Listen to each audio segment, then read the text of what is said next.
grave para también escuchar a Jaime y su opinión. Es algo mucha razón, querido Paco. Siempre hemos tenido esos políticos merolicos y ridículos que pues bueno, hacen este tipo de papelotes. Hoy los vemos más porque tenemos redes sociales y se acabó. Pero en eso se basa la preocupación, querido Jaime. Donald Trump intentó ser presidente muchas veces. Muchas veces lanzaba su candidatura y no le funcionaba, le funcionó, hasta que tocó el tema migratorio, el tema México, y de pronto, bueno, obtuvo mucha aprobación gracias a la más básica de la política. Imagínate que no en estas elecciones de 2024 gane Lili, ¿no? Pero que en las próximas siga buscando la presidencia, siga haciendo este tipo de aracles, y pues terminemos teniendo a la presidenta Lili Telles. Tu micro. Perdón, yo digo que, perdón, querido Toño, yo francamente no lo creo. No lo creo, es decir, a ver, vuelvo al tema de López Obrador, del tema de que él insiste mucho de que la política es tiempo. Y el momento en que Donald Trump triunfa se produce en una coyuntura histórica donde esta minoría, porque ya es una minoría blanca y conservadora, se ha sentido realmente angustiada ante el avance de este nuevo rostro demográfico en Estados Unidos, ¿no? De hispanos, de asiáticos. Entonces, realmente a los blancos en Estados Unidos están realmente con el terror de que un día de estos lleguen al poder algún hispano, algún asiático. En ese contexto sí que se entiende mucho lo que ocurrió en Estados Unidos con Donald Trump, además porque los grandes operadores, Steve Bannon entre ellos, entendieron que la minoría blanca iba a salir a votar por uno de los suyos, que además veían como un hombre exitoso, que era millonario, que tenía una mujer que estaba guapísima, que tenía su propio avión, es decir, a lo que aspiran la mayoría de los estadounidenses, ¿no? Entonces, pero el contexto de México en estos momentos es completamente distinto. Y yo me atrevería a decir que Lili Telles, al igual que muchos líderes del PAN, viven víctimas de este autoengaño, son incapaces de reconocer el tiempo y la coyuntura histórica por la que pasa México. ¿Por qué resultó electo Andrés Manuel López Obrador en el 2018? Porque la gente no aguantaba más, estaba harta de corruptos, de vividores, de falsarios, de falsos profetas, de traidores a la democracia, como fue el caso de Vicente Fox. Lo que ocurre en la mente de personajes como Lili Telles es que dicen, bueno, si triunfó un Vicente Fox, ¿por qué no yo? Si triunfó un personaje que ni siquiera sabe escribir bien, que va de ocurrencia en ocurrencia, ¿por qué no yo? Yo tengo carisma, soy guapa, las cámaras de televisión quedó muy bien, ¿por qué no yo? A lo mejor sí consigo engañar a un considerable número de mexicanos y el día de mañana me convierto en presidenta. Eso yo lo veo muy complicado. Pero aquí además hay otra cosa que es importante destacar. ¿Quién fue el responsable de traernos a Lili Telles al escaparate de la política? Andrés Manuel López Obrador.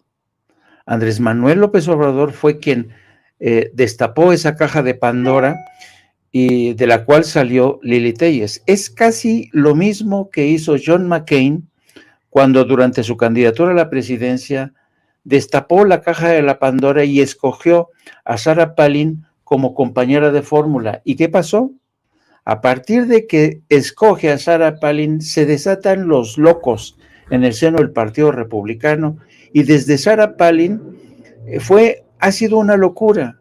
Gente que está cada vez más loca, gente que se ha hecho con las riendas del Partido Republicano, gente que respaldó la candidatura de Donald Trump.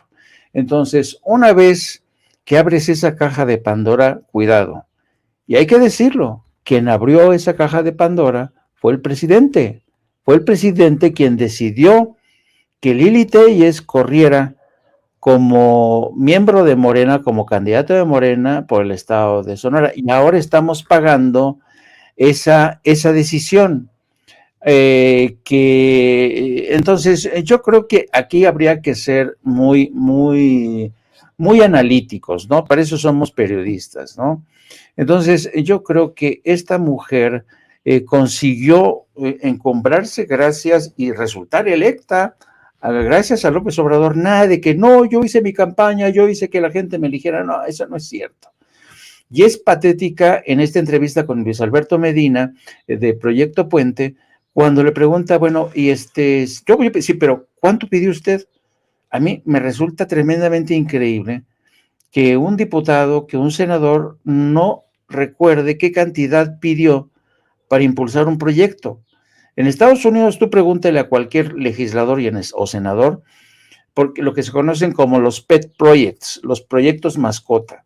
Una vez que en Estados Unidos hay mucha esta práctica, por ejemplo, si un senador por Nueva York necesitan de un voto de ese senador por Nueva York para que se apruebe una ley en materia de seguridad nacional, migración, etcétera, el senador o el diputado por Nueva York dice, a ver, yo voy a votar, pero con una condición. Quiero que me autoricen 500 millones o 100 millones de dólares para un proyecto que necesito para resucitar un determinado sector de Nueva York que ha sido abandonado. Y así muchos senadores de Nueva York y diputados han conseguido pet projects, proyectos mascota para, por ejemplo, apostar por este corredor verde que hay en Nueva York, que es fantástico, es un pet project. Entonces, pero ellos se acuerdan de la cantidad. ¿Para qué necesitaban ese dinero? ¿Cuál era el proyecto que estaban impulsando para beneficiar a sus electores, no? Pero Lili Téllez no tiene ni la más puñetera idea. Y cuando se ha cumplido o no se ha cumplido, y dice, no, yo ya lo pedí, la responsabilidad es de otros, ¿no? Como la ambulancia, ¿te acuerdas? El caso de la ambulancia que nos dio la medida de hasta qué punto esta mujer es una embustera, es una ambiciosa vulgar, codiciosa vulgar. Por eso yo creo que Lili Téllez no, es increíble que ella crea que realmente tiene posibilidades de alcanzar la presidencia. O sea, no alcanzaría, no creo que ni siquiera, o sea, ve cómo la han recibido en Sonora. En Sonora le han dicho que no es ni siquiera bienvenida en su propio estado, porque ha incumplido con muchas cosas. Entonces, yo creo que ciertamente vivimos una época donde se ha producido esta banalización de la política, ¿no? Ahí tenemos el ejemplo de Donald Trump, pero el tema cuajó por el momento histórico. Ahí tenemos el caso de Lili Téllez, que va a cuajar en México, yo lo dudo francamente, porque ahora en México la mayoría de los ciudadanos ya ha escarmentado en cabeza propia los engaños, las promesas, por ejemplo, de Vicente Fox, que nos prometió una transición que se convirtió, hizo de su gobierno una cueva de ladrones para los hijos de Marta Sahagún, para él mismo. ¿Y qué pasó con Enrique Peña Nieto? ¿Y qué pasó con Calderón? Todos nos han estafado, todos nos han engañado. Y entonces tú crees que los mexicanos tienen el estómago para digerir las propuestas de Lili Téllez, que ya sabemos que es una falsaria, una mentirosa, una impostora. Yo francamente no lo creo, querido Toño. Y ojalá son de estas cosas. Yo nunca digo que tengo la razón, porque es muy peligroso, ¿no? Hay que tener la humildad suficiente para reconocer que a lo mejor sí, Lili Téllez es capaz de embaucarnos y llegar a la presidencia, pero yo francamente lo dudo mucho. Sí, yo también. Eso es aún más inverosímil que vaya Calderón a la conferencia de prensa mañanera.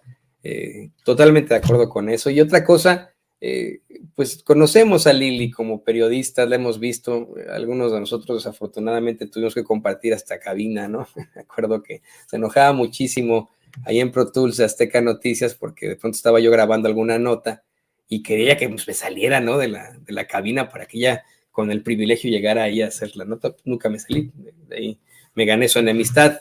O bueno, me acuerdo de eso, ¿no? Creo que ni se acuerda ella de esta situación, pero esa es la persona que cree puede ser la candidata del Partido Acción Nacional, de la ultraderecha, hacia las elecciones de 2024. Ese es quien enarbola toda esta situación. No podemos olvidar ni podemos tampoco dejar de lado que entre los presidenciables, según las encuestas, los presidenciables de la ultraderecha, de la oposición, ella es la que está ganando, ¿no? Eso sí es una realidad. Y que eso es lo que le dice a este conductor de Sonora, así de, ¿qué mayor orgullo tienen los sonorenses que una de sus senadoras ahora es la más presidenciable de la ultraderecha, ¿no? Pues sí que qué orgullo dan de tener ahí en Sonora de que Lili Telles esta situación.